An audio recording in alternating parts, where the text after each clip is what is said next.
Hey, what's up everybody, Mike back with another video. So what you're looking at on screen is the Voga V, a fully fledged laser smartphone projector. As a smartphone, this thing's got a 1080p display, 4 gigs of RAM, 64 gigs of storage, dual band Wi-Fi and Android 7.0.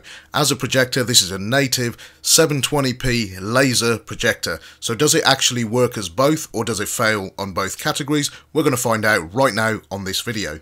So first, a little bit of context. Honestly, when you look at the whole package, a 480p projector still today, an ever popular one like the H96P, sells for about £200. The Voga 5 sells for about £250 and has a 13 megapixel camera and a fingerprint scanner. So for the first time when I fired up the camera, I wasn't expecting much. I was comparing it against two other budget Chinese smartphones, but I like the actual sliding scroll bar along the bottom, which is quite nice. You can actually change your white balance, you can change manual focus, which is, by the way, honestly, that manual focus was snappy as hell and it works really smoothly, and that autofocus tracking was not too bad at all. So that was a big surprise. The camera is more than usable.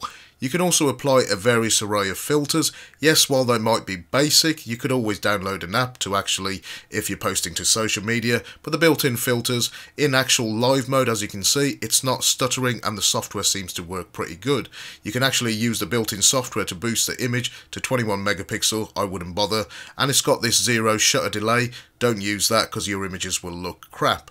But other than that, the layout's good, and honestly the camera was more than a surprise, perfectly acceptable for social media. Just so you guys can see exactly what you're going to be getting, here are some sample shots. Number 1, here's number 2, and here's number 3, and as you can see they're not too bad at all. So in terms of accessories, they include a cheap pair of headphones, nothing special. It's got a flat roll cable.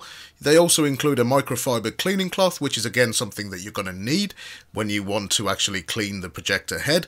Make sure it's clean to get the best results. You also get this semi-clear hard shell case to actually protect the actual back of the phone against scratches, and it doesn't look too shabby. You also get a SIM card removal tool and an instruction manual. Also, I'm happy to report that this smartphone does have a headphone jack, and the quality of the audio coming from that 3.5mm jack was quite good. Even at about 75% volume, there was no distortion. In terms of the bottom of the smartphone, you got a reset switch, that headphone jack, micro USB charging, and a single speaker located on the bottom right hand corner.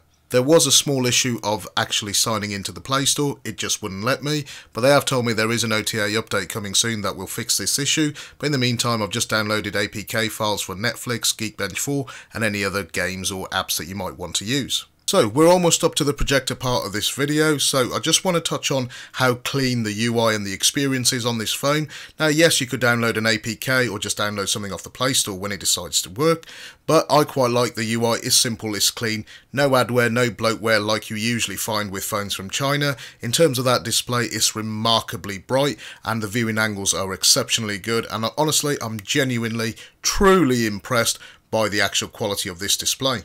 This phone is pretty damn hard to actually kill. Now in terms of battery life, they claim this thing can run continuously as a smartphone projector, mixture of both. This will depend on your mileage and how much you use it, but they claim it's got a 4-hour continuous runtime, which is ridiculously good considering most projectors can't even get past the 2-hour mark. That's thanks to its ultra low consumption energy usage on both the mobile phone and the projector element. So now that we know it's a pretty decent phone, now if you slide that little rubber tab off, by the way it's got a magnet and it kind of just sits over the actual lens, fire up any app that you want to use, be it YouTube, Netflix, Gmail, and hit that projector button. Now you'll say it'll come up as MHL and eventually that will just disappear and it will revert back to the app that was working, and now your projector is actually on, and even in this bright lit environment you can actually see that projector light. Now this projector is focus free, it's got auto keystone correction and has a runtime of continuous play for 4 hours. Now in terms of screen size, from 1 meter away you can get a 40-inch screen, 2 meters or 2.5 you can get a 100-inch screen, which I think is this projector's limit. So here's the projector working on just a patch of white wall. It's not even a nice patch of wall, and as you can see the image is vibrant, it's colourful, and it's damn bright as well. This thing's got a contrast ratio of 5,000 to 1, and that is pretty impressive for such a small little device. So then I actually tested it at a slightly larger size, over 40 inches, so we're going up to about 60 inch here, and I'm actually shining this on the ceiling, and you can actually see the actual ceiling pendant on the corner. That's a lot of dust.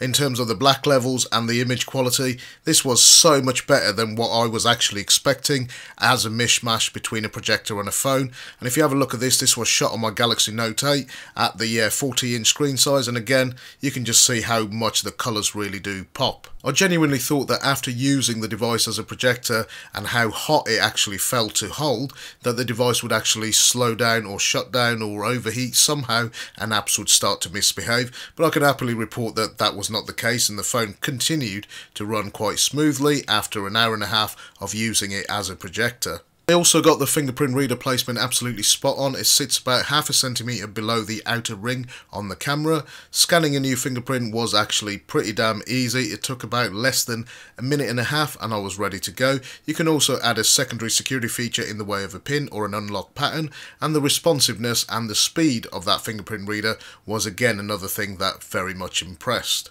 So there you have it guys, the Voga smartphone projector.